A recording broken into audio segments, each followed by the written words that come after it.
Magandang araw mga kamotor likot. Ngayon, i-check na natin yung starter ng motor natin. Tingnan natin kung anong sira niya. Tapos mga boss, nung last na nag-vlog tayo, ito yung ginawa natin, yung cylinder and gasket. Ngayon mga boss, papakita ko sa inyo na yan, wala na siyang tagas ngayon dito. Dati mga boss, may mga leak yan yung hindi pa natin pinalitan yung head gasket. Ngayon mga boss, okay na yung head gasket natin. Kaya ngayon mga boss, next natin itong starter. Ito namang starter ngayon yung ini-next nating gagawin. Tingnan natin kung magagawa pa natin. Kasi mga boss, okay naman yung mga switch ng motor natin. Yung yan, dinig nyo ba? Pag pinupush start ko, meron naman siyang lumalabas na kuryente papunta sa motor natin. Kaya baka sira nito mga boss dito sa motor starter natin. Kaya ngayon mga boss, tatanggalin na natin ito para makita natin kung ano sira.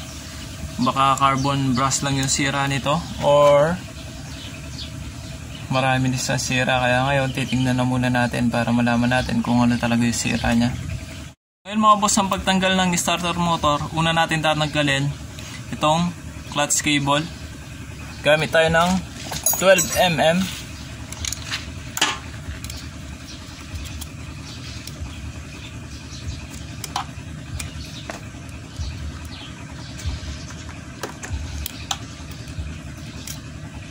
Tapos mga boss, tatanggalin natin itong 8mm.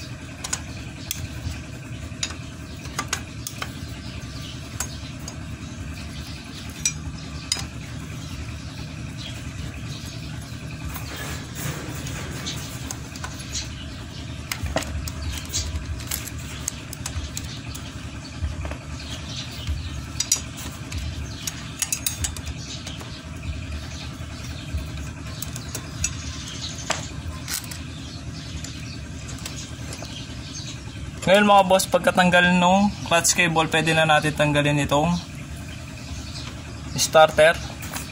Una natin tatanggalin itong 10mm.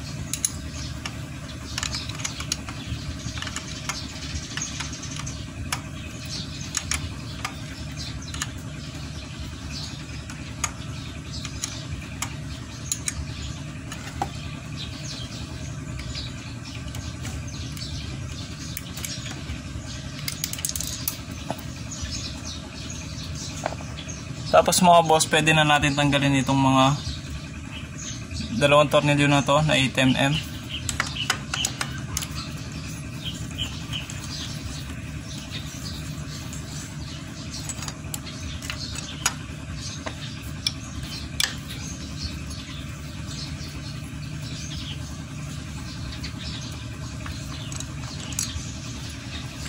Ngayon mga boss, pwede na natin tanggalin itong starter motor.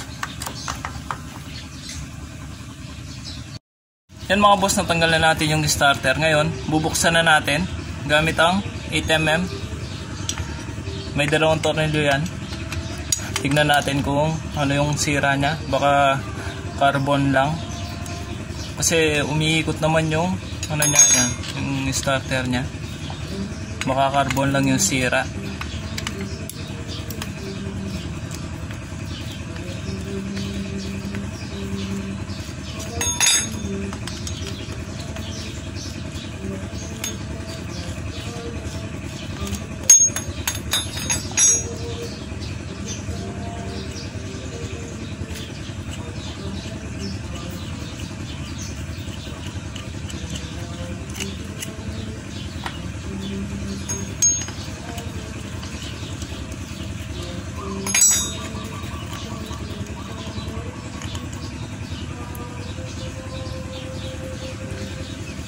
Kalawang na itong tornilyo nya.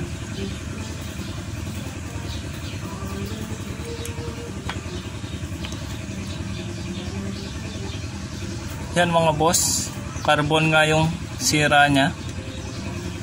naubos na yung carbon brush nya.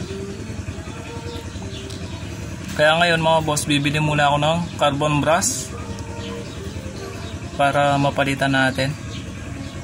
Tingnan natin kung may mabili tayong katulad nito. Ito po pala yung isang problema natin mga boss.